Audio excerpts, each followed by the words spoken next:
Welcome everyone to episode 6 of CouchTalk. It's been a hell of a couple of days. Oh yeah. And we've been having episode 6 already, I can't believe it. I know. It's been a couple of days and it's episode 6. I know. Jeez. It's, we're pumping these out. Yeah, wow. So today's topic. We had a debate the other day. I guess it's several debates. Several debates around limiting beliefs. Yeah. And how did it come about?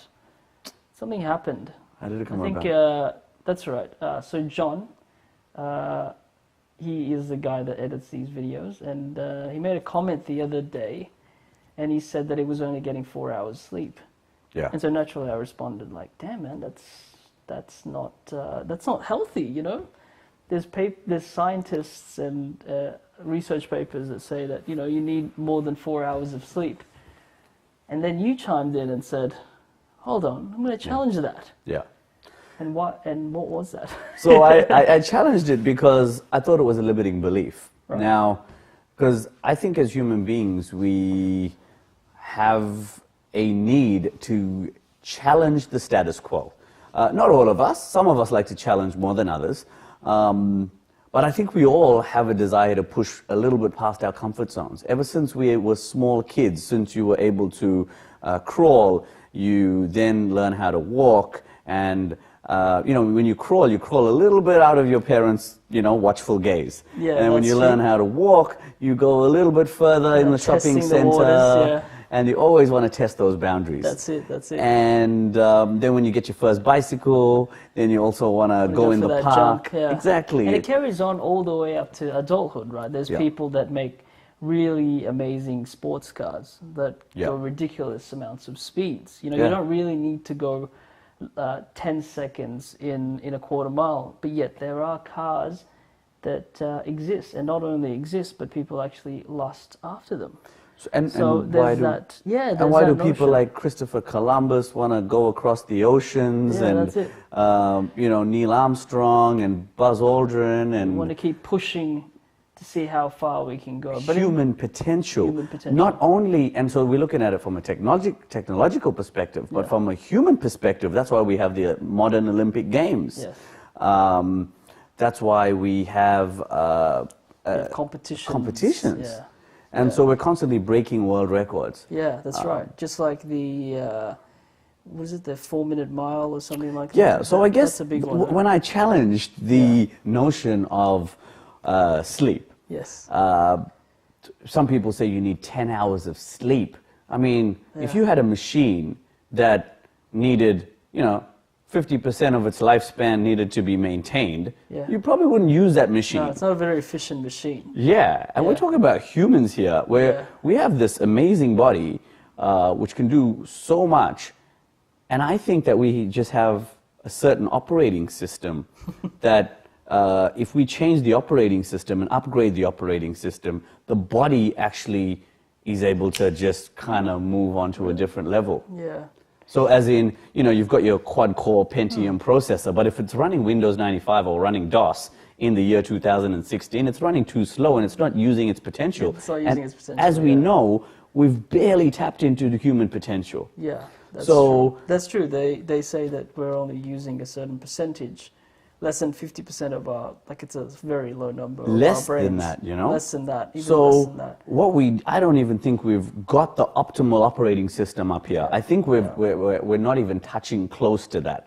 So my idea is this: when someone tells me that I can operate on comfortably about 5 hours of sleep. 5 hours of sleep. Really? Consistently. Wow. Yeah. For how many years? Oh, I don't know about years, but generally 5 hours of sleep would do me, and I think I can operate. I haven't done cognitive tests or anything like this to prove this, right? But that's also important. I mean, if people can do that for a week, but then if it carries on to a year, 2 years, 3 years, 4 years, and it becomes like a lifestyle, then maybe that will affect you.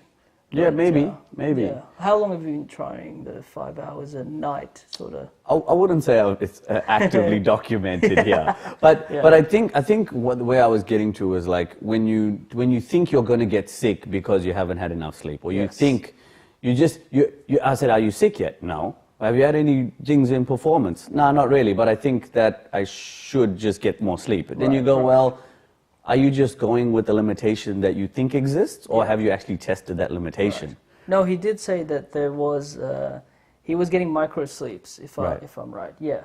So this is what I'd say to that, right? Yes. If you could believe that you could work on less sleep, oh, absolutely. Would you choose to believe that reality? Yeah, I would choose to believe it until, of course, it affects me. So check this out, right? Like, none of this is proven. None of this is like, I'm just talking schmack, okay? But if it's possible, why not us delve into this? What I'm doing is taking something, let's play with it and see what happens. You know? So what I'm saying is this, right? I'm saying, so Queen Victoria at one stage, I believe, she said, if anything goes faster than a horse and carriage, the person will won't be able to breathe. Right. That's what she said, right?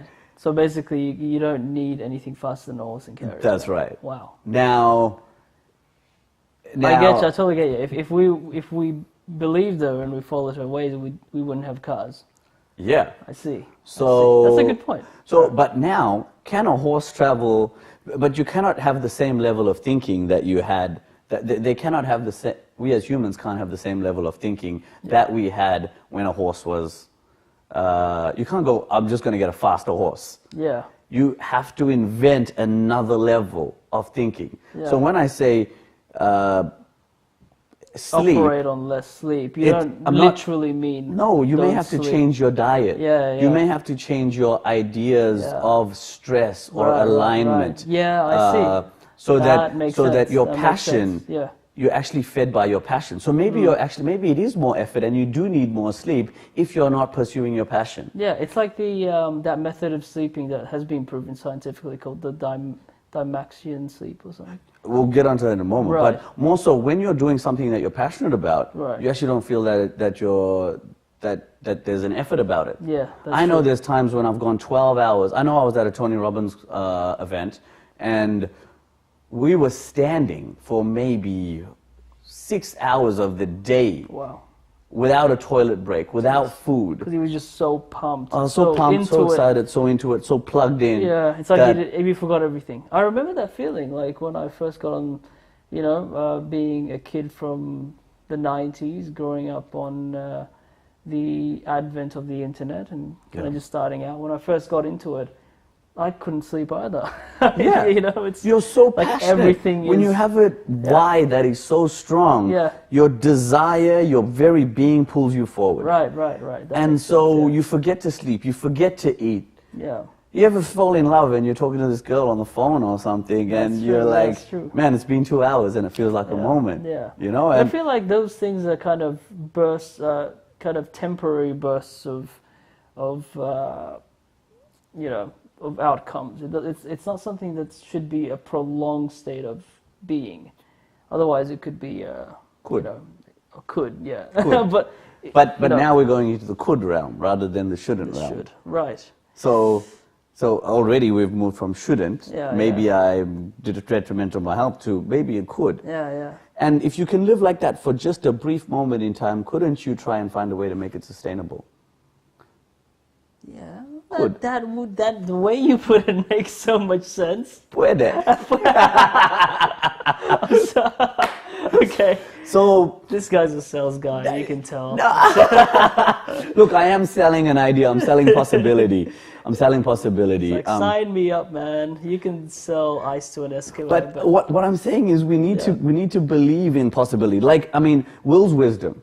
Will's Wisdom is a video by Will Smith. Well, it's not by Will Smith. It's clips of Will Smith, which people.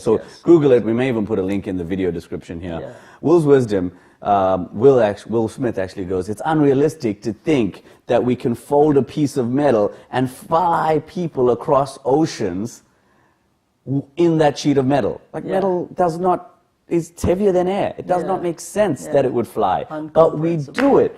The Wright brothers didn't think that was unrealistic, and they went out and pursued it. Yeah. Because they did Kitty Hawk. Kitty Hawk was the plane that the Wright brothers took off in. Yeah. And I think it only flew for about 100 or 200 meters. Yeah, right. But 200 meters is not even flying. It's kind of like a hop. Yeah. You know? But they go, that's flying. Yeah. And let's take that to the next level. Right. They keep trying to push forward. If I can do 200 meters, I can do And that's exactly what I'm saying here. Yeah, but I bet those guys got sleep. You know? Man, you were in a sleep. That's what so Roger Bannister, people thought if you ran a mile below that the human body could not take it. Your heart would explode. Oh, yeah. They thought that. Yes. That was almost scientifically proven. That is very And true. yet today, high school kids break the 4-minute mile. Yeah, touche. So, and that's a physical, they thought it was a physical limitation. Right. So what I'm saying is, we need to test what we think is physical. That's right. Sort of like, you know, the new diets that are coming out today, the vegan diet. John is actually on a raw vegan diet, and, you know, he's consistently going to Tough Mudder and all these amazing activities like that push your body to the absolute limits. Absolute limit, yes. And yet he's continually breaking those records and winning medals and you know, 50 years ago that would have been unheard of, to go into a diet that just consists of plant-based foods. I mean, so to give you an idea of what, not many people know what raw vegan is. So I mean, I'm not a vegan. I have had vegan episodes of a week or so, but raw vegan means he only eats raw food that is only derived from plants and fruits. Yes, plant-based food sources. Yeah. So common food pyramids, or the old school food pyramid, which tells you need to have dairy for calcium, that you need to have... You need to incorporate meat and all this other stuff. And they say you got to get protein from your meat. Right. So according to that, John should be dead, and yet he's running marathons around those guys that do eat meat. Exactly. I mean, he just did a back-to-back Tough Mudder. Yeah. He ran that in 5 hours for the first day, which is Saturday. And then he went again on Sunday. And Sunday was faster. He did it in 3 hours. Yeah. And you just go, and his diet, I mean, he's not a big guy. You look at him, you think, oh, just normal Asian brother. Rice, which he doesn't eat rice. But you wouldn't think so. Like, I wouldn't think that, wow, you only eat vegetables? Yeah, the dude is a super athlete. So for me, it's like...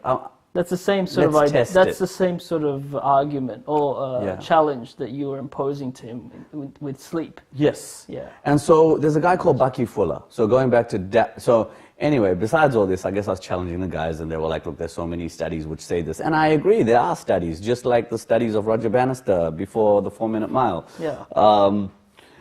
And maybe it is detrimental for your health. I don't know. But definitely not with the same level of thinking. Yes. You know, if I told you that you could if I told a guy that you could have a phone like this has more capability than what we landed man on the moon with. That's so true. Is that true? Like, validate that shit. Yeah, that is definitely true. So, and have it in the palm of your hand, anywhere, anytime, and you can talk for free across the world, oceans, Wi-Fi, Bluetooth, you know, self-driving cars. Yeah. So, I mean, the realm of possibility, although it doesn't exist, that doesn't exist today, like maybe no sleep doesn't exist today, let's just water it like a sapling, and let's kind of explore where we're going. It would be nice, you know, in the future, to see people with, you know, very little sleep and still function. Because think of how much we can get done. Well, those people exist. If we choose to believe, then we'll start to look. Wow, they do exist. Yeah, I did hear about some guy. This was allegedly a guy in India who hasn't slept, or was it India? No, the guy from India hasn't eaten in 30 years. Yeah, right. I mean, he's a to me that blows my mind. I don't know how realistic that is.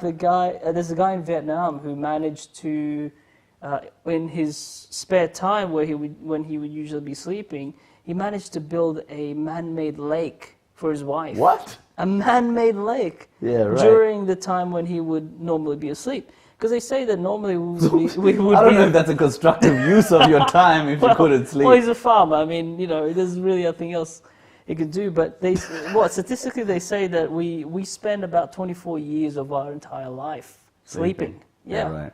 So that's a long time. Yeah. So that 24 years, imagine how much money, how much stuff you can... how much people you could help, whatever. You could do, yeah. That would be great. I mean, I'm all for that. It's just that the repercussions of no sleep. I think it's there will be sacrifices, right? To run as fast as Usain Bolt, he has to eat a certain way, train a certain way, and then you got to weigh up whether that sacrifice is worth it. Like I know That's John, true. for instance, That's true. He's eating raw vegan lifestyle, so even when he goes out from a social perspective, his discipline is very. It has to be rigorous. Rigorous, And I mean, I work in sales. So it's the mindset. Yeah, I work in sales in a corporate environment. Yeah. It's social to go out and have a beer, and have a meat pie. Yeah. And people would kind of look at me different if I pulled out a watermelon and say, I'm going to have this watermelon. That's interesting, isn't it? Would you have gotten those sales? Because I know you're in the top 3% when it comes to... You always say that, man. I don't know if that's true. I don't know where the statistic comes from. You're definitely making the big bucks. But if you were in the, not going out and socializing and drinking beer, do you think you would have gotten those sales? That's hard to say, isn't it? It is hard to say. I can tell you this, that I haven't met somebody in the corporate world who is a raw vegan. Right. That I can tell you. Yeah. So whether I would have made the sales or not, I don't know. Because I know in Japan, it's very customary for the working man to go out and have drinks, with the colleagues, and maybe even go to strip clubs and stuff to be able to fit in. And otherwise, you don't belong, and you won't go up as high as you would have if you did join. People want to do business with people that they know, like, and trust. That's right. And know, like, and trust comes from a feeling of rapport. That's right. And that feeling of rapport comes from, maybe going and having a cigarette break. That's right. Maybe having a beer. Maybe having a watermelon. Yeah. We had we asked the same question about our friend who's vegan. And we gave her a scenario and asked her, look, if you were going to buy a car from a vegan and non-vegan, everything's exactly the same, price is the same, who would you give your business to? Naturally, she said the vegan. Yeah. Because she could relate. So, that's interesting. And is that prejudiced? No, I don't think that's. It's just the nature of the world. That's the nature of the world. Yeah.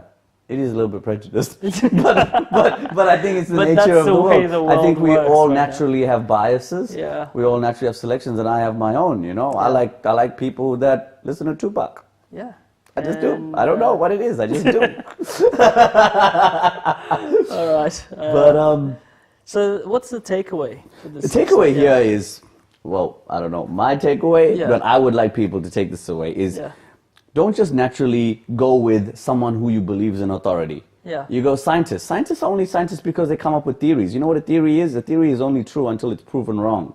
Right. Just like the earth was flat, just like it's round, just like we're now being told that we could be living in multiverses. Right, that's a big one. It's neither flat nor round. It's just a bunch of energy. Yeah. And we're just individual drops of those energy with some consciousness. We're not even real right now. It's all a matrix of some sort. And it sounds ridiculous, but Elon Musk believes this. Yeah, that's right. He's clearly a man that thinks about stuff deeply. So yeah, that's it. Yeah. No, there's merit to that. I think the takeaway is what is the takeaway? The takeaway is challenge your limitations. Yeah. Explore those limitations. Play with those limitations. Nothing's set in stone until it's proven. Nothing's set in stone. Well, it's set in stone until you decide to play with it and then set something else in stone. Right. And then you go, what's my outcome? Try a jacket on for a while before you decide to take it off and try something else. And I think, okay, cool. Yeah. Let's wrap this up. I think we're going to do a part 2 of this video. Clearly, we've got a lot to say. On this matter. So we'll see you in part 2.